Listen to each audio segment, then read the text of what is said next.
Hello બાળકો, ideal moral મેજિકમાં આજે આપણે એવા મિત્રોની વાત સાંભળીશું કે જેમના એક નાનકડા પ્રયાસે મોટો બદલાવ લાવી દીધો. રોહિત, માયા અને તેમના મિત્રો એક પાર્કમાં ભેગા થયા. આ પાર્ક તેમના ઘરની નજીક હતું અને સાથે સાથે તેમના બેસવાનું અને રમવાનું મનગમતું સ્થળ હતું. પણ તેઓએ પાર્કમાં કંઈક એવું જોયું કે જે તેમને જરાય ન ગમ્યું. માયા તો ચીડાઈ ગઈ અને કહ્યું, આ બધો કચરો તો જુઓ.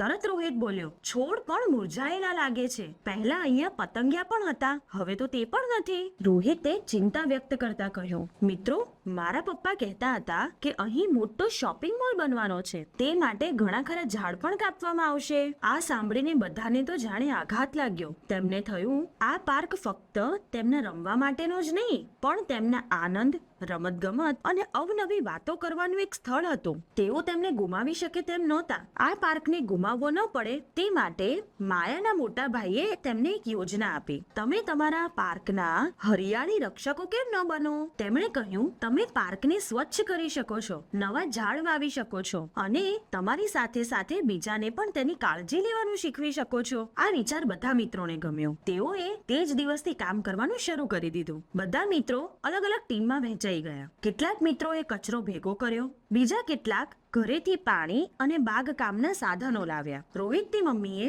કેટલાક નાના નાના છોડ આપ્યા. માયાના પપ્પાએ બધા મિત્રોને આ છોડ પાર્કમાં વાવવામાં મદદ કરી. તેમના આ અભિયાનથી પ્રેરાઈને આજુબાજુના લોકો પણ તેમની સાથે જોડાયા. સાંજ સુધીમાં તો પાર્ક એકદમ સ્વચ્છ દેખાવા માંડ્યો. નવા છોડ વ્યવસ્થિત રીતે વાવવામાં આવ્યા હતા. બાળકોએ પોતે વાવેલા છોડને અલગ અલગ નામ આપ્યા. માયાનો ગુલાબનો છોડ, રોહિતનું લીમડાનું ઝાડ વગેરે.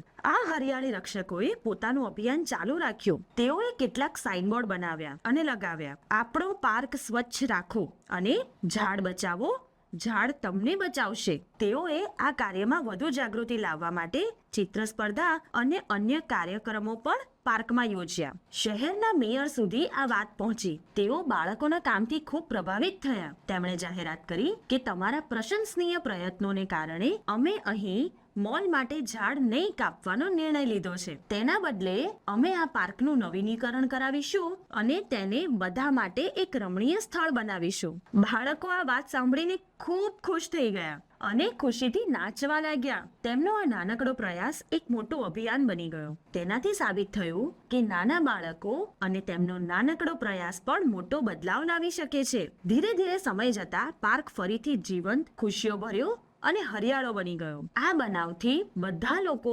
પર્યાવરણ અને કુદરતની કાળજી લેવાનો અને હરિયાળીના રક્ષકો બનવાનો પાઠ શીખ્યા. જોયું ને બાળકો, નાના નાના પ્રયત્નોથી પણ કેટલો મોટો બદલાવ લાવી શકાય છે. રોહિત અને તેના મિત્રોએ આપણને શીખવ્યું કે જો આપણે નક્કી કરીએ તો આસપાસની દુનિયાને વધુ સુંદર બનાવી શકીએ છીએ. તો ચાલો આપણે પણ પર્યાવરણની કાળજી લેવાનું શરૂ કરીએ.